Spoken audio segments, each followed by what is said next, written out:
คุณเคยรู้สึกไหมคะว่ายิ่งรักยิ่งคาดหวัง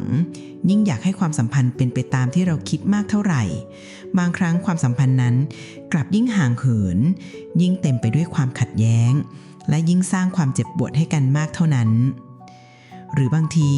เราก็เผลอไปตัดสินผู้อื่นจากความคาดหวังที่เรามีในใจจนลืมไปว่าในความเป็นจริงแล้ว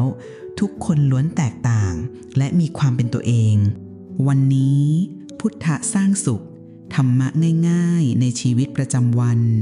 จะพาคุณไปสำรวจกาวใจวิเศษที่จะช่วยประสานรอยร้าวในทุกความสัมพันธ์ให้กลับมางดงามอีกครั้งไม่ว่าจะเป็นความสัมพันธ์กับคู่ชีวิตครอบครัวเพื่อนหรือแม้แต่เพื่อนร่วมงานหากคุณไม่อยากพลาดธรรมะดีๆที่เข้าใจง่ายที่จะช่วยสร้างความสุขและความสงบในใจกดติดตามช่องพุทธะสร้างสุขของเราไว้ได้เลยนะคะตลอดเส้นทางชีวิตเราทุกคนต่างก็ต้องอยู่ร่วมกับผู้คนมากมายไม่ว่าจะในฐานะใดก็ตามความสัมพันธ์จึงเป็นสิ่งที่หลีกเลี่ยงไม่ได้และเป็นส่วนสำคัญที่หล่อหลอมความสุขและความทุกข์ในชีวิตของเราแต่ทำไมความสัมพันธ์ที่ควรจะนำมาซึ่งความสุขกลับกลายเป็นแหล่งรวมของความเจ็บปวดและปัญหาบ่อยครั้งปัญหาเริ่มต้นจากความเข้าใจผิดเล็กๆน้อยๆที่สะสมพอกพูนจากความคาดหวังที่เรามีต่อผู้อื่นจากการที่เราพยายามเปลี่ยนแปลงคนอื่นให้เป็นไปอย่างที่เราต้องการหรือแม้กระทั่งจากอารมณ์ของเราเองที่ไม่อาจควบคุมได้ลองหลับตาลงสักครู่แล้วลองนึกถึงความสัมพันธ์ที่กำลังมีปัญหาอยู่ในตอนนี้ดูสิคะอาจจะเป็นความสัมพันธ์กับคนรักที่เริ่มจืดจางพ่อแม่ที่เข้ากันไม่ได้ลูกที่เอาแต่ใจหรือเพื่อนร่วมงานที่สร้างความอึดอัดให้คุณในทุกๆวันคุณรู้สึกอย่างไรกับมันคะความโกรธความไม่เข้าใจความเสียใจหรือความท้อแท้ปัญหาส่วนใหญ่ในความสัมพันธ์มักเกิดจากอัตตาหรือตัวตนที่ยึดมั่นถือมั่นในความคิดของตัวเองเราเชื่อว่าเราถูกเสมอ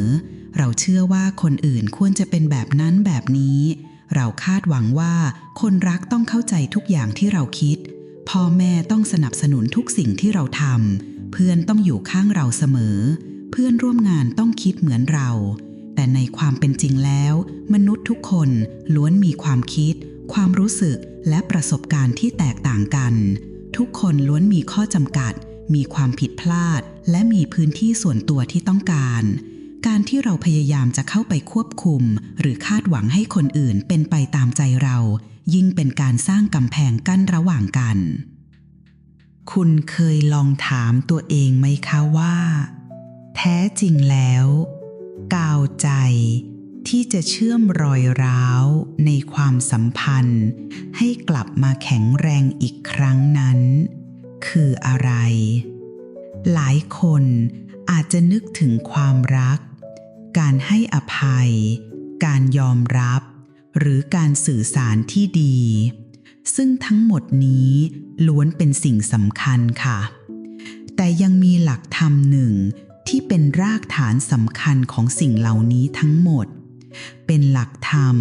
ที่พระพุทธองค์ทรงสอนไว้เพื่อให้เราใช้ชีวิตอยู่ร่วมกับผู้อื่นได้อย่างมีความสุขและสร้างความสัมพันธ์ที่ยั่งยืนนั่นคือพรหมวิหารสี่พรหมวิหารสี่คือหลักธรรมที่เปรียบเสมือนที่อยู่อันประเสริฐของพรหมหรือหลักธรรมของผู้มีจิตใจสูงส่งที่จะช่วยยกระดับจิตใจของเราให้กว้างขวางบริสุทธิ์และเปี่ยมด้วยคุณธรรมเหมาะสมกับการอยู่ร่วมกับผู้อื่นอย่างมีความสุขพรหมวิหารสี่ประกอบด้วยคุณธรรม4ประการได้แก่เมตตาความปรารถนาให้ผู้อื่นมีความสุขกรุณาความปรารถนาให้ผู้อื่นพ้นทุกข์มุทิตาความยินดีเมื่อผู้อื่นได้ดีมีความสุขอุเบกขาการวางใจเป็นกลางมองเห็นสิ่งต่างๆตามความเป็นจริงเราจะมาเจาะลึกไปทีละข้อเพื่อให้คุณเห็นภาพว่าหลักธรรมเหล่านี้จะ จะเป็นกาวใจที่วิเศษสำหรับความสัมพันธ์ของคุณได้อย่างไรค่ะ เมตตาความรักที่ไม่มีเงื่อนไขเมตตาคือความรักที่บริสุทธิ์ความปรารถนาดีอย่างไม่มีเงื่อนไขต้องการให้ผู้อื่นมีความสุขปราศจากความหวังว่าจะได้อะไรตอบแทนกลับมา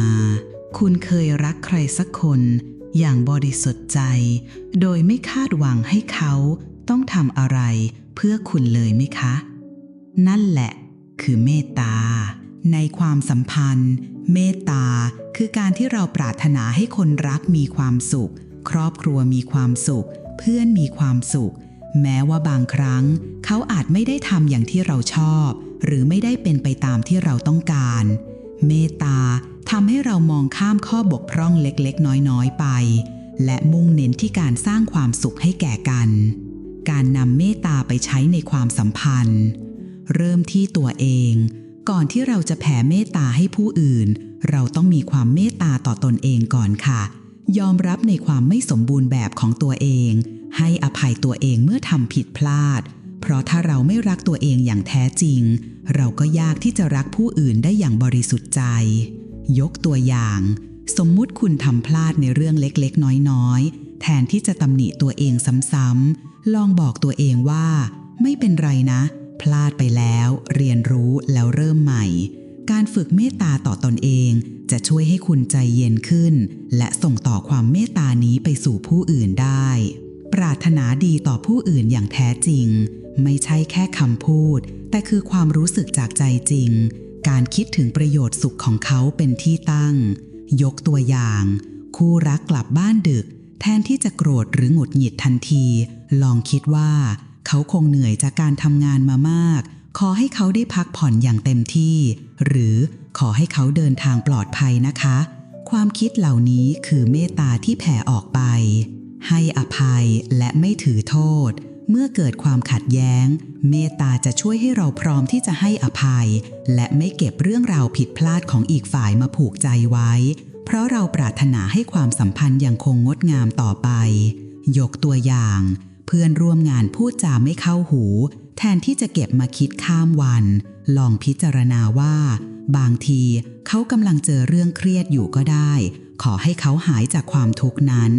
การแผ่เมตตาจะช่วยให้ใจเราเบาลงมองหาข้อดีของอีกฝ่ายในสถานการณ์ที่ความสัมพันธ์ตึงเครียดเมตตาจะช่วยให้เราพยายามมองหาข้อดีหรือสิ่งที่เราชื่นชมในตัวเขาเพื่อลดความขัดแย้งและสร้างบรรยากาศที่ดีขึ้นยกตัวอย่าง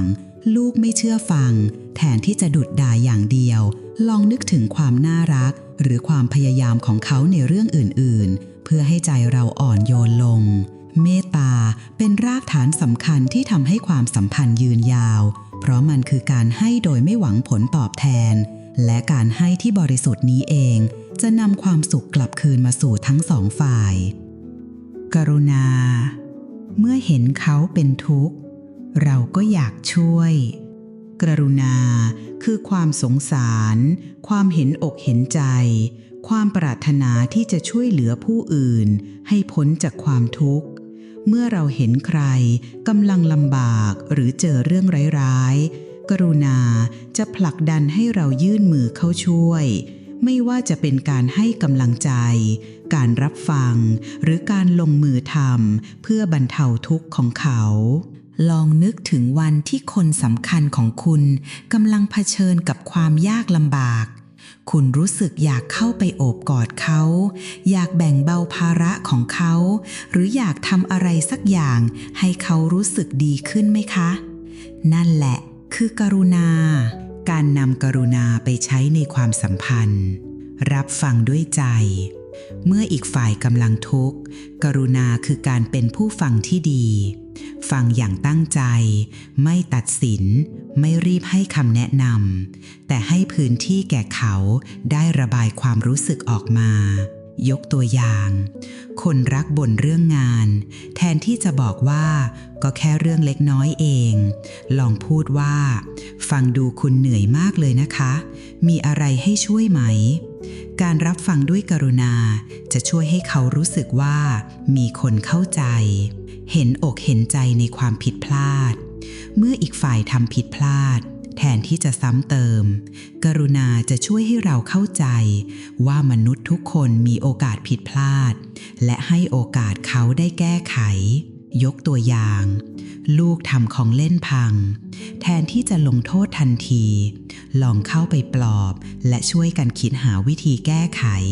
หรือถามว่าลูกรู้สึกเสียใจไหม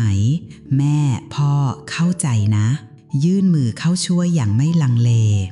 ไม่ว่าจะเป็นความทุกข์ทางกายหรือทางใจกรุณาจะผลักดันให้เราเสนอความช่วยเหลือเท่าที่เราทำได้ยกตัวอย่างเพื่อนร่วมงานไม่สบายและงานค้างกรุณาจะบอกให้เราเสนอตัวเข้าไปช่วยแบ่งเบาภาระหรืออย่างน้อยก็ถามถ่ายและให้กำลังใจไม่ตัดสินและไม่ผูกใจเจ็บแม้ว่าอีกฝ่ายจะเคยทำไม่ดีกับเราหากเขากำลังเผชิญความทุกข์กรุณาก็จะทำให้เรามองข้ามเรื่องราวในอดีตและปรารถนาให้เขาพ้นจากความทุกข์นั้นยกตัวอย่างคนที่คุณเคยขัดแย้งด้วยกำลังประสบปัญหาอย่างหนักกรุณาจะช่วยให้เราละวางความโกรธในอดีตและรู้สึกเห็นใจในความยากลำบากของเขากรุณาเป็นหลักธรรมที่ช่วยให้เราเชื่อมโยงกับผู้อื่นได้ลึกซึ้งยิ่งขึ้นเพราะมันคือการที่เราเปิดใจรับรู้ความทุกข์ของเขาและปรารถนาจะช่วยให้เขาพ้นจากสิ่งนั้นมุทิตายินดีเมื่อเขาได้ดีมุทิตาคือความยินดีเมื่อผู้อื่นได้ดีมีความสุขประสบความสำเร็จปราศจากความอิจฉาริษยาใดๆเป็นความสุขที่เกิดจากการเห็นผู้อื่นมีความสุขคุณเคยรู้สึกยินดีอย่างแท้จริงเมื่อเห็นเพื่อนสนิทได้เลื่อนตำแหน่งคนรักประสบความสำเร็จในการงานหรือลูกได้รับคำชมเชยบ้างไหมคะไม่ใช่ยินดีเพียงเปลือกนอกแต่คือยินดีจากใจจริงที่ไม่มีแม้แต่เศษเสี้ยวของความอิจฉาปักปนอยู่เลยนั่นแหละคือมุทิตาบ่อยครั้งเรามักจะรู้สึกยินดีเมื่อเห็นผู้อื่นได้ดีแต่ในใจลึกๆก็แอบมีความรู้สึกอิจฉาริษยาหรือเปรียบเทียบกับตัวเองอยู่เสมอว่าทำไมเราไม่ได้แบบเขาบ้างความรู้สึกเหล่านี้คือสิ่งที่บั่นทอนความสัมพันธ์การนำมุทิตาไปใช้ในความสัมพันธ์ชื่นชมความสำเร็จของผู้อื่นอย่างจริงใจไม่ว่าจะเป็นความสำเร็จเล็กๆน้อยๆหรือความสำเร็จที่ยิ่งใหญ่การแสดงความยินดีและชื่นชมอย่างจริงใจจะช่วยสร้างพลังงานบวกในความสัมพันธ์ยกตัวอย่างคนรักได้โปรเจกต์ใหญ่ที่เขาใฝ่ฝันแทนที่จะคิดว่าแล้วงานบ้านใครจะทำลองกล่าวชื่นชมด้วยความยินดีอย่างแท้จริงว่าเก่งมากเลยนะคะที่รักภูมิใจในตัวคุณมากๆไม่เปรียบเทียบตัวเองกับผู้อื่นมุทิตาช่วยให้เราโฟกัสที่ความสุขและความสำเร็จของอีกฝ่ายโดยไม่นำมาเปรียบเทียบกับตัวเองซึ่งจะช่วยลดความรู้สึกด้อยค่าหรืออิจฉาริษยาลงยกตัวอย่างเพื่อนสนิทโพสต์รูปไปเที่ยวต่างประเทศแทนที่จะรู้สึกอิจฉาลองคิดว่าดีจังเลยที่เพื่อนได้พักผ่อนอย่างเต็มที่ขอให้เขามีความสุขมากๆนะคะส่งเสริมและให้กำลังใจเมื่อเห็นผู้อื่นกำลังทำสิ่งที่ดีหรือกำลังก้าวหน้ามุทิตาจะผลักดันให้เราสนับสนุนและให้กำลังใจเพื่อให้เขาไปถึงเป้าหมายได้ยกตัวอย่างลูกกำลังฝึกซ้อมกีฬาอย่างหนักแทนที่จะกดดันว่าต้องชนะลองให้กำลังใจว่าแม่หรือพ่อภูมิใจในความพยายามของลูกนะสู้ๆเป็นผู้ให้ที่ดีบางครั้งการให้โอกาสหรือแบ่งปันความรู้ให้ผู้อื่นได้ดีขึ้นก็คือการฝึกมุทิตาอย่างหนึ่งเพราะเรายินดีที่จะเห็นเขาก้าวหน้าไปพร้อมกับเรามุทิตาเป็นหลักธรรมที่ช่วยขจัดความอิจฉาริษยาซึ่งเป็นศัตรูร้ายของความสัมพันธ์เมื่อเราสามารถยินดีกับผู้อื่นได้อย่างแท้จริงความสัมพันธ์ก็จะเต็มไปด้วยความสุขและพลังงานบวกอุเบกขาปล่อยวางแต่ไม่ทอดทิ้งอุเบกขาคือการวางใจเป็นกลาง มองเห็นสิ่งต่างๆตามความเป็นจริงไม่เอ็นเอียงไม่ยึดมั่นถือมั่นไม่ใช่ความเพิกเฉยหรือทอดทิ้งแต่เป็นการรู้ว่าบางสิ่งเราควบคุมไม่ได้และยอมรับในสิ่งนั้นคุณเคยพยายามอย่างเต็มที่เพื่อแก้ไขปัญหาในความสัมพันธ์แต่สุดท้ายก็ยังไม่เป็นไปอย่างที่คิดไหมคะแล้วคุณทำอย่างไรกับความรู้สึกนั้นปล่อยวางได้ไหมคะนั่นแหละคืออุเบกขาอุเบกขาเป็นหลักธรรมที่สำคัญที่สุดในการรักษาสมดุลในความสัมพันธ์เพราะแม้เราจะมีเมตตากรุณามุทิตามากเพียงใดแต่ก็มีบางสิ่งที่เราควบคุมไม่ได้การคาดหวังหรือยึดติดมากเกินไปจะนำมาซึ่งความทุกข์ได้การนำอุเบกขาไปใช้ในความสัมพันธ์ยอมรับความแตกต่างมนุษย์ทุกคนมีความแตกต่างกันมีความคิดความเชื่อและพื้นฐานชีวิตที่ไม่เหมือนกันอุเบกขาช่วยให้เรายอมรับในความแตกต่างเหล่านี้และให้พื้นที่แก่กันและกันยกตัวอย่างคู่ชีวิตมีความสนใจในเรื่องที่แตกต่างจากเราแทนที่จะพยายามบังคับให้เขามาชอบในสิ่งที่เราชอบลองยอมรับความแตกต่างและชื่นชมในสิ่งที่เขาเป็น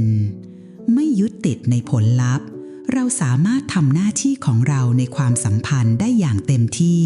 แต่ผลลัพธ์จะเป็นอย่างไรนั้นบางครั้งก็ขึ้นอยู่กับปัจจัยหลายอย่างอุเบกขาช่วยให้เราปล่อยวางในส่วนที่ควบคุมไม่ได้ยกตัวอย่าง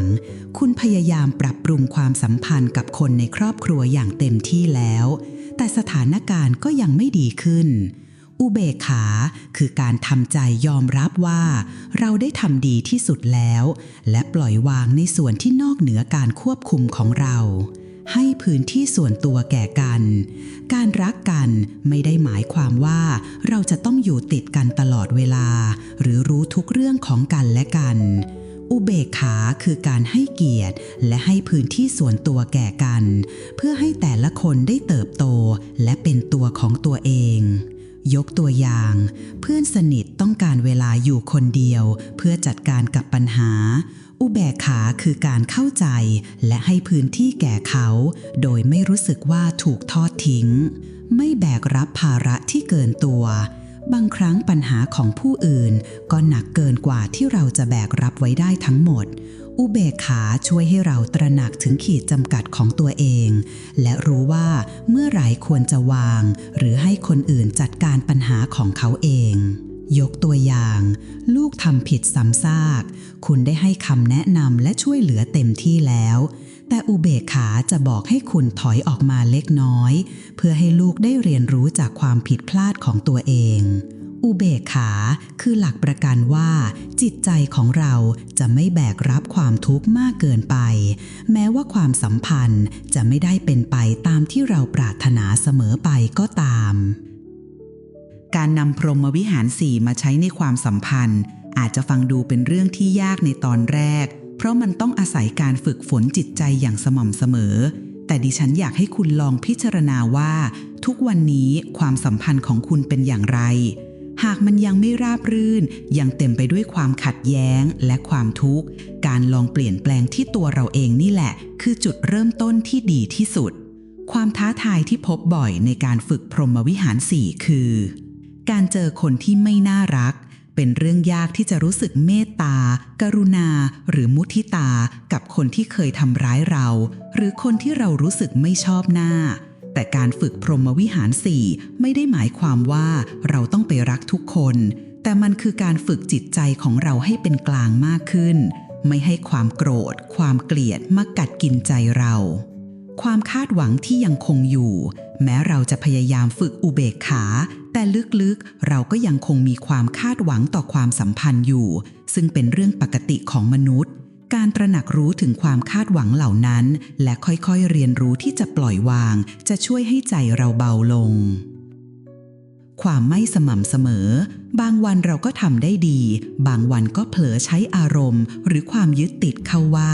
ซึ่งเป็นเรื่องธรรมชาติของการฝึกฝนสิ่งสำคัญคือการไม่ย่อท้อและหมั่นทบทวนตัวเองอยู่เสมอแนวทางการฝึกฝนพรหมวิหาร 4ในชีวิตประจำวันเริ่มจากเล็กๆน้อยๆลองฝึกแผ่เมตตาให้ตัวเองก่อนทุกเช้าหรือก่อนนอนขอให้ข้าพเจ้ามีความสุขปลอดภัยปราศจากทุกข์ฝึกในสถานการณ์จริงเมื่อเกิดความขัดแย้งลองหยุดหายใจลึกๆแล้วลองนึกถึงหลักพรหมวิหาร 4ดูว่าเราจะใช้ข้อไหนเข้ามาช่วยในสถานการณ์นี้ได้บ้างทำความเข้าใจผู้อื่นพยายามมองโลกจากมุมมองของคนอื่นเพื่อให้เกิดความเห็นอกเห็นใจกรุณาและลดการตัดสินชื่นชมสิ่งเล็กๆฝึกชื่นชมความสำเร็จเล็กๆน้อยๆของคนรอบข้างมุทิตารู้ว่าเมื่อไหร่ควรปล่อยวางตระหนักถึงสิ่งที่เราควบคุมไม่ได้และยอมรับในสิ่งนั้นจำไว้ว่าการฝึกฝนพรหมวิหาร 4ไม่ใช่การทำให้เราเป็นคนอ่อนแอหรือเป็นคนที่ไม่รู้สึกอะไรเลยแต่มันคือการทำให้เราเป็นผู้ที่มีจิตใจเข้มแข็งมั่นคงและสามารถเผชิญหน้ากับความจริงของชีวิตได้อย่างสงบท้ายแล้วพรหมวิหาร 4ไม่ใช่แค่หลักธรรมที่สวยหรูแต่เป็นกาวใจที่แท้จริงที่เริ่มต้นจากภายในจิตใจของเราเองเมื่อเรามีจิตใจที่เปี่ยมด้วยเมตตากรุณามุทิตาและอุเบกขาเราก็จะสามารถสร้างความสัมพันธ์ที่แข็งแกร่งยั่งยืนและเต็มไปด้วยความสุขได้อย่างแท้จริงไม่ว่าความสัมพันธ์นั้นจะอยู่ในรูปแบบใดก็ตามความสัมพันธ์ที่ดีงามไม่ได้เกิดขึ้นจากโชคชะตาหรือจากความบังเอิญแต่มันเกิดขึ้นจากการที่เราตั้งใจบ่มเพาะและหล่อเลี้ยงมันด้วยหลักธรรมอันประเสริฐเหล่านี้ค่ะหวังว่าธรรมะจากช่องพุทธสร้างสุขในวันนี้จะเป็นประโยชน์และเป็นแนวทางให้ทุกท่านนำไปปรับใช้ในชีวิตประจำวันเพื่อสร้างความสุขและความสงบในจิตใจและทำให้ทุกความสัมพันธ์ราบรื่นมากยิ่งขึ้นนะคะขอเจริญในธรรมค่ะ